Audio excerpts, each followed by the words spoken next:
All right. After several delays, or as I like to call them, delays, I don't know if I call them that. New book. It's an old book, but it's a new book for me. James Crumley is the author. The Last Good Kiss is the book. Before we get into this, I want to thank everyone who is subscribing, everyone who is watching 30 seconds or more of the ads, everyone who's watching multiple videos. I appreciate that. Appreciate all the comments. I appreciate all of the suggestions for future videos. All of those things. Okay. So now let's get into this. James Crumley, The Last Good Kiss. So this was published in. This copy was published in 1988, but the first copyright is 1978. Okay. 1978. James Crumley is a crime thriller writer. And he's one of these guys that you might not know the name if you're really into crime thriller writers, but a lot of authors were inspired by his books. Michael Connelly, Dennis Lehane, just to name a couple. And this guy lived it. Okay, so we'll get into him first. All right. He was born in 1939. He died in 2008, age 68. His father was he was born in Three Rivers, Texas. His father was an oil field supervisor. His mother was a waitress. His father was cool. His mother was a forceful and violent woman. She forced him to go to church, even though she did not go to church. They did not have a lot of money. Um, he had not read any detective fiction until prompted by a poet friend of his who recommended the work of Raymond Chandler. And he finally picked up a copy of Chandler's books, and also Ross MacDonald, and began writing his first detective novel, which was The Wrong Case, which is published in 1975. I've not read that. This is literally the first time I have read this author, and somebody recommended him. I don't know who. Or I saw it on a list of like the top 50 crime thriller books of all time, one of those. And I'm like, it sounds interesting. So he died in 2008, kidney and pulmonary diseases after many years of health problems. And according to one of his friends, and this is why we're doing this first before I get into the actual book review. He did cocaine 6 days a week, ate 5 times a day, drank a bottle of whiskey every day. He said, "This is how I like to live. If I live 10 years less, so what?" He was survived by his fifth wife of 16 years, who was a poet and artist. He had 5 children, including 3 from his second marriage and 2 from his fourth, 8 grandchildren and 2 great grandchildren. That is crazy. And his death prompted an outpour of affection from the citizens of Missoula, which is where he died and lived for a long time. His favorite seat in his favorite bar was put aside to honor him. So this guy he's not writing crime thriller PI stuff. He's living it. This guy is living it. He never made a big name, never made a lot of money when he was released in these books. And so, it's one of those things. It's the afterword that you get into his writing. So this is, I'm going to read you. I'll read you the part of the back here. Tough, hard-boiled, and brilliantly suspenseful, The Last Good Kiss is an unforgettable detective story starring C.W. Sugru. I'm sure I way mispronounced that. A Montana investigator who kills time by working at a topless bar. Hired to track down a derelict author, he ends up on the trail of a girl missing in Haight-Ashbury for a decade. The tense hunt becomes obsessive as he takes a haunted journey through the underbelly of America's sleaziest nightmares. So, This book is this book is great. The writing is great. The characters are out there.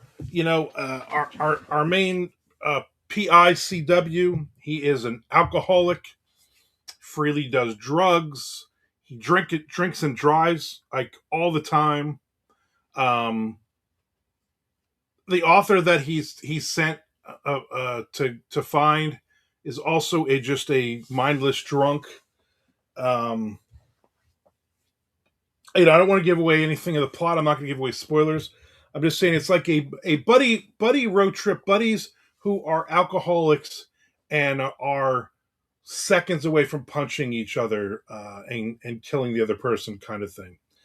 Uh, the CW, the main character, is very sarcastic. He also, in this book, he beds 4 or 5 women. All right, this guy's apparently a good looking guy because every woman he comes in contact with either wants to sleep with him or he sleeps with them. I mean, isn't that how we all live? So I don't know if it's the author trying, basically showing off. I can have any woman I want, or him saying, I wish I could have every woman I want. But there's a lot of that. There's strippers, there's porn, there's hookers, there's, like I said, tons of drinking. There's a dog, there's a bulldog in this that drinks, beer out of his dog bowl. It's a thrill ride, as the young kids say. And this book has been described as the most influential crime novel of the last 50 years. He was the patron saint of the post-Vietnam Private Eye novel. And somebody said he's a cross between Raymond Chandler and Hunter S. Thompson. And that's probably a good back and forth of it, because there again, we're on a road trip. We're in Montana, we're in San Francisco, we're in Colorado, we're all over the place. All right. And basically it's just like, well, we got a 17-hour drive, so let's get a bottle of whiskey and a bottle of whatever, and let's just basically, we're gonna just drink and drive the whole way there. It's crazy. Now I believe there are 2 or 3 books with this character. It's not there's not where you'd read it and go, oh, there's got to be another book, because it wraps everything up nicely. But I believe this is if I'm not mistaken, I believe this is the first. Yeah, this is the first one that he wrote with this character or released with this character. And then there is this was in 78. He also has another character, Milo Dragovich, which is also another PI. That book, The Wrong Case, came out in 1975, before this one is. And then after this book, he wrote another Milo book, some short stories, some short fiction. Then in 93, The Mexican Tree Duck, which has this character, CW, in it, and it was the winner of the 1994 Dashiell Hammett Award. Then he does Border Snakes in 96, and then has CW and Milo both in the same book. The Final Country in 2001 has Milo, and 2005, his last book, has CW in it again. So several different things here. So the opening line of this one, it also is catchy. Apparently people like this one. So I'm going to read it from here. And it kind of gives you the whole thing of what's going on. Sets it up perfectly. So the book starts with, when I finally caught up with Abraham Traherne, he was drinking beer with an alcoholic bulldog named Fireball Roberts, and a ramshackle joint just outside Sonoma, California, drinking the heart right out of a fine spring afternoon. That's a good line. You know, I'm saying that's crime thriller right there. That's a good line. We want to know more about Abraham. We want to know more about this drinking bulldog. We want to know why our main character is in Sonoma. And again, it's told in first person. There are a lot of really good side characters in this. Okay, they're quirky. They're all very unique, and I just like that it ties together nicely. There's a couple of points in here where I'm like, you got to suspend your belief that coincidences happen, kind of thing. But that's fiction. Um, and again, man, this main character is just nailing every woman he comes in contact with, whether he's trying or not. You know, uh, again, he's very rude. He's sarcastic. He tells it like it is, or how he perceives it like it is. Um, it's just a really good character, and I finished the book, and I was like, you know what? I want to read more of this character. I want to know more. So obviously, I'm glad there are other novels for me to read, which I will. I will do. I definitely will. We'll be reading more books from this author. So there you go. There you go. I don't know. All right. So there you go. Thank you for watching all these book review videos. Thank you for watching my writing videos, movie review videos, TV series review videos, my coffee of the day videos. I have a lot of videos. Do me a favor, just watch them all. And if you watch them 2 more times. 2 more times. And also make sure you watch at least 30 seconds of every ad, because that's how we get paid around here. That's how we make the big bucks, or a few pennies here and there, a few shekels, as the young kids say.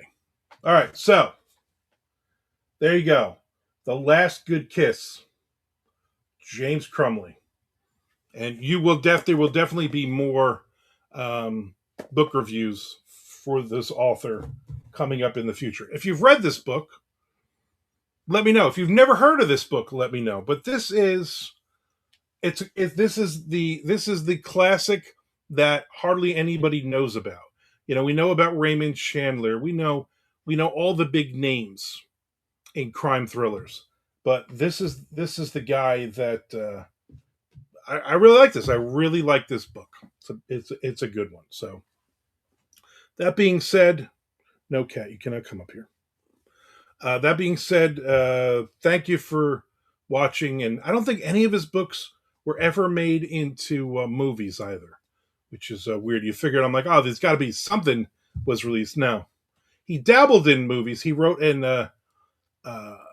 he worked on a number of drafts of the screenplay for the film adaptation of the comic strip Judge Dredd, though none of his ideas were used in the final film. It's interesting. All right, I'm done talking. Thank you very much for watching these. I really appreciate it.